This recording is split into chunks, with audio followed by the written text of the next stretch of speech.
கடவுளின் தாய் அன்னை மரியா என்னும் திருவிழாவை இன்று நாம் கொண்டாடி கொண்டிருக்கின்றோம். அன்னை மரியாவை கடவுளுடைய தாயாக நாம் அனைவரும் ஏற்று அவருக்கு நம்முடைய நன்றியை செலுத்தி நாம் இந்த திருவிழாவை கொண்டாடி மகிழ்ந்து கொண்டிருக்கின்றோம்.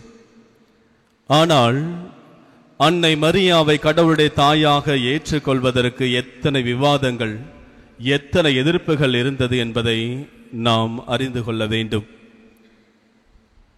அன்னை மரியாவை முதலாக கடவுளுடைய தாயாக என்று, தாயானவர் என்று எபேசு நகரில் நடைபெற்ற பொது சங்கத்திலே 431ஆம் ஆண்டு பிரகடனப்படுத்துகிறார்கள். அன்று அனைவரும் ஏற்றுக்கொள்கிறார்கள் அன்னை மரியா கடவுளின் தாய் என்று.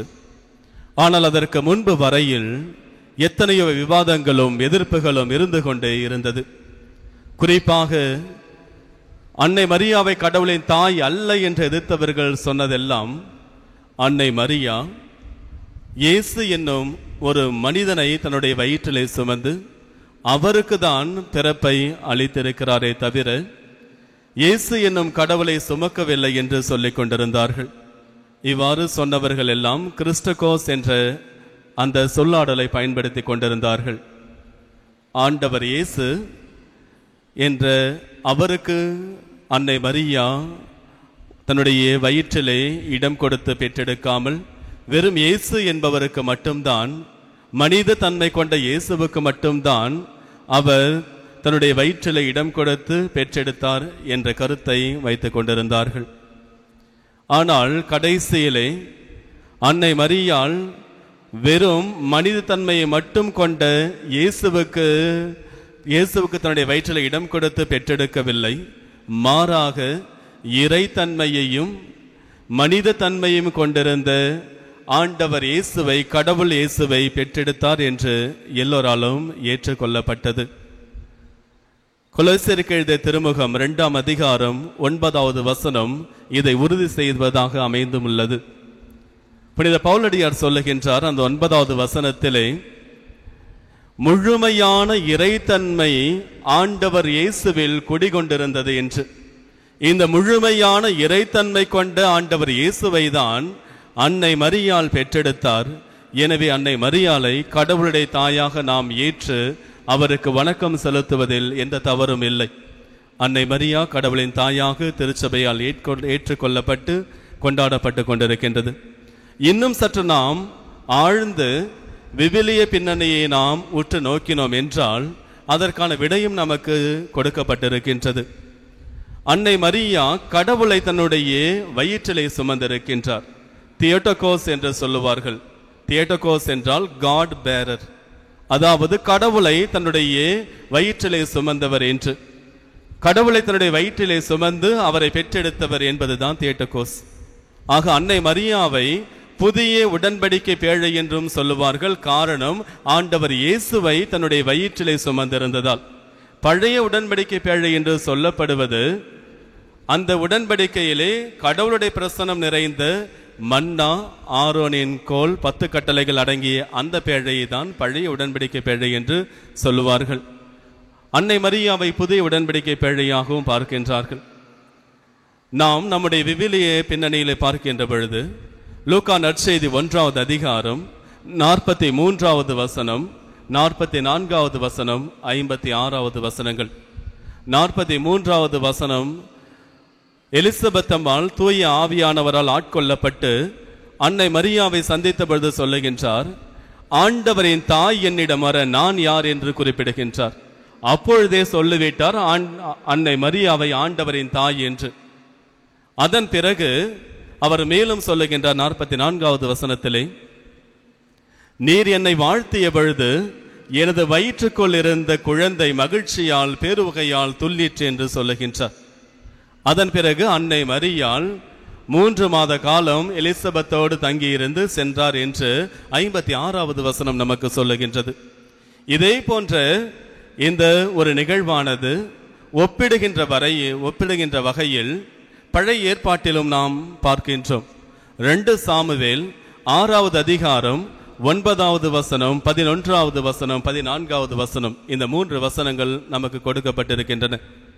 என்ன என்றால், பழைய உடன்படிக்கை பேழை, அதாவது உடன்படிக்கை பேழையில் கடவுள் சொன்னபடி செய்த ஆரோனின் கோல், மன்னா உணவு மற்றும் 10 கட்டளை அடங்கிய அந்த பேழையை தாவீதிடத்திலே கொண்டு வருகின்ற பொழுது தாவீது கேட்கின்றார், ஆண்டவரின் பேழையை நான் ஏற்றுக்கொள்ள தகுதியற்றவன், எப்படி என்னால் ஏற்றுக்கொள்ள முடியும் என்று குறிப்பிடுகின்றார். அடுத்ததாக 14வது வசனத்திலே இந்த பேழை மீண்டுமாக தாவீது அரசரிடத்திலே வந்த பொழுது அவர் மகிழ்ச்சியால் ஆரவரம் செய்து நடனமாடி துள்ளி குதிக்கின்றார். அங்கு எவ்வாறு திருமுழுக்கு யோவான் எலிசபெத் அம்மாள் வயிற்றில் துள்ளி குதித்தாரோ அதே போன்று இங்கே தாவீது அரசர் துள்ளி குதிக்கின்றார். அதன் பிறகு 11வது வசனம் நமக்கு சொல்லுகின்றது, இந்த கடவுளுடைய உடன்படிக்கை பேழையானது ஓபேது ஏதோம் என்பவருடைய இல்லத்தில் 3 மாத காலம் வைக்கப்பட்டிருந்தது. 3 மாத காலம் அங்கே அது இருந்தது என்று சொல்லப்படுகின்றது. ஆக இரண்டையும் நாம் ஒப்பிட்டு பார்த்தால், கடவுளுடைய பிரசன்னம் தாங்கிய உடன்படிக்கை பேழையை எவ்வாறு நாம் பழைய ஏற்பாட்டிலே பார்க்கின்றோமோ அதே போன்றுதான் கடவுளுடைய பிரசன்னம் தாங்கிய புதிய உடன்படிக்கை பேழையான அன்னை மரியாவை நம் ஒவ்வொருவருக்கும் இறைவன் கொடுத்திருக்கின்றார். எபிரேயருக்கு எழுதிய திருமுகத்திலே 8வது அதிகாரம் 6வது வசனத்திலே சொல்லப்படுகின்ற வார்த்தைகள், பழைய உடன்படிக்கை பேழையை விட புதிய உடன்படிக்கை பேழை மிக சிறந்தது என்றும் சொல்லப்பட்டிருக்கின்றது. அன்னை மரியாள் மிக உயர்ந்த நிலையிலே எடுத்து வைக்கப்பட்டிருக்கின்றார். இயேசுவில் பிரியமான சகோதர சகோதரிகளே, நம்முடைய வாழ்விலே நம்மால் தீர்மானிக்க முடியாதது அல்லது தேர்ந்தெடுக்க முடியாத நிறைய காரியங்களில் ஒன்று, நாம் நம்முடைய தாய் தந்தையரை தேர்ந்தெடுக்க முடியாது. சரியா இல்லையா? யாருமே இந்த உலகத்தில் பிறந்தவர்கள் தன்னுடைய தாயையோ தந்தையையோ தேர்ந்தெடுத்து வரவில்லை. அதுதான் இந்த உலகத்தில் நடைபெறுகின்ற ஒரு சாதாரண நிகழ்வு. நம்மால் நம்முடைய தாய் தந்தையரை தேர்ந்தெடுக்க முடியாது. ஆனால் கடவுள் தன்னுடைய தாயை தேர்ந்தெடுத்து தான் வந்திருக்கின்றார். ஆண்டவர் இயேசு கிறிஸ்து, கடவுளான இயேசு கிறிஸ்து தன்னுடைய தாயை தேர்ந்தெடுத்து அவரை புனிதப்படுத்தி அவருடைய வயிற்றிலே அவர் வந்திருக்கின்றார். ஆக அன்னை மரியாள் எத்துணை சிறப்பு வாய்ந்தவர் என்பதை நாம் உணர்ந்து கொள்ள வேண்டும். கடவுளால் தேர்ந்தெடுக்கப்பட்டு கடவுள் தன்னுடைய தாயை தேர்ந்தெடுக்கிறார். தேர்ந்தெடுத்து பிறகு தன்னுடைய அன்னையினுடைய வயிற்றிலே உருவெடுத்து வாக்கு மனிதராக உருவாகி பிறக்கின்றார். அந்த அளவிற்கு அன்னை மரியாள் கடவுளால் ஆசீர்வதிக்கப்பட்டவராக இருக்கின்றார். அடுத்ததாக இன்றைய முதல் வாசகத்திலே நாம் வாசிக்க கேட்கின்றோம். இந்த முதல் வாசகத்திலே கடவுள் 3 விதமான ஆசீர்வாதங்களை மக்களுக்கு வழங்குகின்றார். மோசேயை அழைத்து சொல்லுகின்றார், நீ ஆரோனிடமும் அவருடைய புதல்வர்களிடமும் சென்று சொல். 3 விதமான ஆசீர்வாதங்களை அளிக்க சொல்லுகின்றார். முதல் ஆசீர்வாதம், கடவுள் உனக்கு ஆசி வழங்கி உன்னை காப்பாராக, ஆண்டவர் உனக்கு ஆசி வழங்கி உன்னை காப்பாராக என்று அந்த முதல் ஆசீர்வாதம். இரண்டாவது ஆசீர்வாதம், ஆண்டவர் தம்முடைய திருமுகத்தை உம்மேல் ஒளிர செய்து உனக்கு அருள் வழங்குவாராக என்ற இரண்டாவது ஆசீர்வாதம். மூன்றாவது ஆசீர்வாதம், ஆண்டவர் தன்னுடைய திருமுகத்தை உன் பக்கம் திருப்பி உனக்கு அமைதி அருள்வாராக என்கின்ற இந்த 3 ஆசீர்வாதங்களை கடவுள் தன்னுடைய மக்களுக்கு அளிக்க வேண்டும் என்று குறிப்பிடுகின்றார். அவர்களும் செய்து கொடுக்கிறார்கள். அங்கே 3 ஆசீர்வாதங்கள் கடவுளால் கொடுக்கப்பட்டது. இங்கே அன்னை மரியா ஒருவரிடத்திலே 3 ஆசீர்வாதங்களும் கொடுக்கப்பட்டு அன்னை மரியா நம் ஒவ்வொருவருக்கும் இந்த 3 ஆசீர்வாதமாக கொடுக்கப்பட்டிருக்கின்றார். அன்னை மரியா ஒருவரை போதும் இந்த 3 ஆசீர்வாதங்களை நமக்கு ஒவ்வொரு நாளும் வழங்கி கொண்டிருக்க, அன்னை மரியா நம் ஒவ்வொருவரையும் பாதுகாத்து வழிநடத்தி கொண்டிருக்கின்றார். முதல் ஆசீர்வாதம், கடவுள் உனக்கு ஆசி வழங்கி உன்னை காப்பாராக. அன்னை மரியாள் நம் ஒவ்வொருவரையும் காத்து கொண்டிருக்கின்றார். எப்பொழுது ஆண்டவர் இயேசு கிறிஸ்து சிலுவையில் தொங்கியே கொண்டிருந்த பொழுது தான் அன்பு செய்த சீடரை அழைத்து யோவான் நற்செய்தி 19வது அதிகாரம் 26, 27 வசனங்களிலே சொல்லுகின்றார், இதோ இவரை உம் தாய் என்று சொன்னாரோ, தன்னுடைய அன்பு தாயை பார்த்து இதோ இவரை உம் மகன் என்று சொன்னாரோ, அன்றே நாம் அனைவருமே அன்னை மரியாளினுடைய பிள்ளைகளாக மாறிவிட்டோம். அன்றே நாம் அனைவரும் அன்னை மரியாவை தாயாக ஏற்றுக்கொண்டு விட்டோம். எனவே ஒரு தாய் தன்னுடைய பிள்ளையை காக்க எந்த அளவிற்கு வேண்டுமானாலும் செல்லுவார் என்பதை நாம் நினைவில் கொள்ள வேண்டும். இரண்டாம் உலகப் போர் நிகழ்ந்து கொண்டிருந்த தருணம். இரண்டாம் உலகப் போரிலே ஜெர்மனியிலே நாசிச படைகள் யூதர்களை கொன்று குவித்து கொண்டிருந்தது. இவ்வாறு கொன்று குவித்து கொண்டிருந்த பொழுது பிரான்ஸ் வர்ஃபல் என்கின்றவரும் அவருடைய மனைவியும் யூதர்கள் அந்த ஜெர்மனி நாட்டிலிருந்து தப்பித்து சென்று எப்படியாவது அமெரிக்கா தேசத்திலே குடியேற வேண்டும் என்று முடிவு செய்கிறார்கள். முடிவு செய்து அவர்கள் ஜெர்மனியை கடந்து விடுகிறார்கள். ஜெர்மனியை கடந்த பிறகு பிரான்சுக்கு வருகிறார்கள். பிரான்சுக்கு பிறகு ஸ்பெயினுக்கு செல்ல வேண்டும். ஸ்பெயினுக்கு சென்ற பிறகு அவர்கள் அமெரிக்காவுக்கு செல்வதாக தங்களுடைய அந்த திட்டத்தில் வைத்திருக்கின்றார்கள். ஆனால் அவர்கள் ஸ்பெயின் தேசத்திற்குள் செல்ல முடியாமல் அங்கே காவலாளிகளால் தடுத்து நிறுத்தப்பட்டு மீண்டும் பிரான்ஸ் தேசத்துக்கே அனுப்பி வைக்கப்படுகிறார்கள். அவ்வாறு வந்த அவர்கள் லூர்து நகரிலே தங்குகிறார்கள். லூர்து நகரிலே தங்கிக் கொண்டிருந்த பொழுது அன்று இரவு இந்த பிரான்ஸ் வர்ஃபல் என்கின்றவர் நேராக அன்னை லூர்து மாதாவினுடைய திருத்தலத்திற்கு செல்லுகின்றார். பிரான்ஸ் தேசத்திலே அங்கே சென்று அவர் இவ்வாறு ஜெபிக்கின்றார். அதற்கு முன்பாக யூதர்கள் இதுவரையில் ஆண்டவர் இயேசுவை ஏற்றுக்கொள்ளாதவர்கள் என்பதையும் தெரிந்து கொள்ள வேண்டும். அன்னை மரியாவையும் ஏற்றுக்கொள்ளாதவர்கள் என்பதை நாம் தெரிந்து கொள்ள வேண்டும். இவர் வர்ஃபல் ஒரு யூதர். இவர் அந்த திருத்தலத்திற்கு சென்று இரவிலே இவ்வாறு ஜெபிக்கின்றார். இதோ நான் நம்பிக்கை இல்லாதவன், உங்கள் மீதும் யாரும் மீதும் எனக்கு நம்பிக்கை கிடையாது. ஆனால் என்னுடைய இந்த அறிவின்மையின் காரணமாக நான் தவறு செய்திருந்தால் தயவு செய்து என்னை மன்னித்து விடுங்கள், நான் உங்களை நம்பாமல் இருந்ததற்காக சொல்லிவிட்டு சொல்லுகின்றார், எப்படியாவது என்னையும் என்னுடைய மனைவியையும் நீங்கள் அமெரிக்காவிற்கு பாதுகாப்பாக அழைத்து செல்ல வேண்டும். அவ்வாறு நீங்கள் அழைத்து சென்றீர்கள் என்றால் இந்த நிகழ்வை நான் உலகம் முழுவதும் நிச்சயமாக எடுத்துரைப்பேன் என்று அங்கே லூர்து மாதா திருத்தலத்திலே லூர்து மாதாவிடத்திலே இந்த வர்ஃபல் ஜெபிக்கின்றார். ஜெபித்து விட்டு அன்றிரவு அங்கிருந்து திரும்பி தன்னுடைய மனைவிடத்திலே வருகின்றார். வந்துகின்ற பொழுது அவர் தன்னுடைய வாழ்வில் நடந்த அந்த நிகழ்வை அனுபவமாக சொல்லுகின்றார். என்னுடைய வாழ்நாளில் இதுவரையில் நான் இப்படிப்பட்ட ஒரு பாதுகாப்பை உணர்ந்ததே கிடையாது. என்னுடைய வாழ்நாளில் நான் இதுவரை இப்படிப்பட்ட ஒரு அமைதியை நான் அனுபவித்ததே கிடையாது. இவ்வளவு துன்பங்களுக்கும் இவ்வளவு சூழ்நிலைகளுக்கும் மத்தியிலும் எனது உள்ளம் அமைதியாக இருக்கின்றது, நான் பாதுகாப்பாக உணர்கிறேன் என்று அங்கே தன்னுடைய மனைவியிடத்திலும் நண்பரிடத்திலும் சொல்லுகின்றார். சொல்லிய பிறகு சிறிது நாட்களுக்குள்ளாகவே தடைகள் அனைத்தும் நீங்கி அவர் அமெரிக்கா சென்று விடுகின்றார்.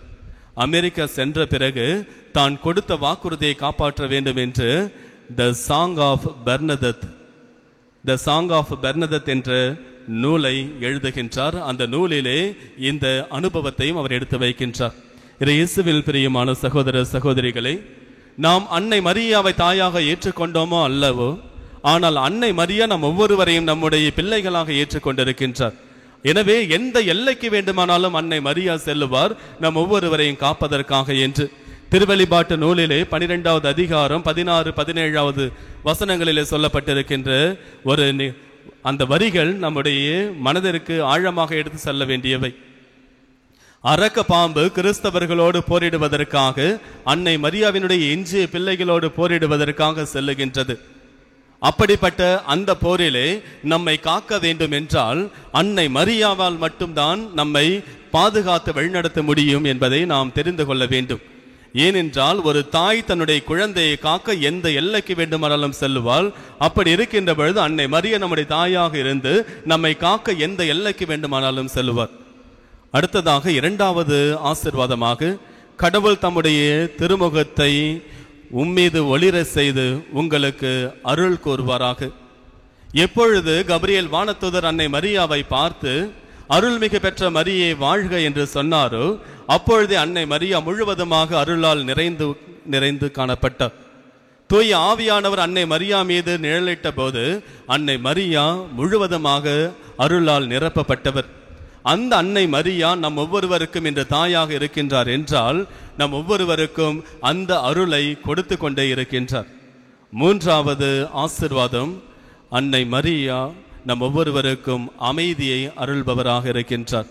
அந்த மூன்றாவது ஆசீர்வாதம், கடவுள் தம்முடைய திருமுகத்தை உங்கள் மீது திருப்பி உங்களுக்கு அமைதி அருள்வாராக. அன்னை மரியா ஒரு தாய் தன்னுடைய பிள்ளைகளுக்கு அமைதியை நிச்சயமாக அருள்வார். ஒரு குழந்தை யாரிடத்திலும் பெற முடியாத அமைதியை தாயிடத்தில் மட்டும்தான் பெற முடியும் என்பதை நாம் உணர்ந்து கொள்ள வேண்டும். ஆக அன்னை மரியாவிடத்தில் நாம் செல்லுகின்ற பொழுது நாம் இந்த உலகத்தில் பெற முடியாத அமைதியை அன்னை மரியா தாயாக இருந்து நமக்கு தருவார். இயேசுவில் பிரியமான சகோதர சகோதரிகளே, இந்த 3 ஆசீர்வாதங்களும் நம்முடைய வாழ்க்கைக்கு எவ்வளவு முக்கியமோ அந்த அளவிற்கு அன்னை மரியாவும் நம்முடைய வாழ்க்கைக்கு முக்கியம். பழைய ஏற்பாட்டிலே 3 ஆசீர்வாதங்கள் தனித்தனியாக தரப்பட்டன. புதிய ஏற்பாட்டிலே அன்னை மரியா வடிவிலே இந்த ஆசீர்வாதங்கள் ஒன்று சேர நமக்கு கொடுக்கப்பட்டிருக்கின்றது. இந்த ஆசீர்வாதம் முதலிலே வெளியில் தொடங்கி அடுத்ததாக நம்மில் வந்து மூன்றாவதாக நமக்குள் அது சென்றடைகின்றது. பாதுகாப்பு, வெளியிலே நம் ஒவ்வொருவரையும் எந்த ஒரு ஆபத்தும் அண்டாமல் பாதுகாக்கின்ற ஒரு ஆசீர்வாதம். 2வது, ஆண்டவருடைய திருமுக ஒளியானது நம்மில் வீசி அந்த அருளானது நமக்கு கிடைக்கின்றது. அது நம்மேல் படுகின்ற ஒரு ஆசீர்வாதம். 3வதாக அமைதி, நமக்குள் அது செல்லுகின்ற ஆசீர்வாதம். இந்த 3 ஆசீர்வாதங்களும் ஒவ்வொரு நாளும் நமக்கு அன்னை மரியா வழியாக கிடைத்து கொண்டிருக்கின்றது.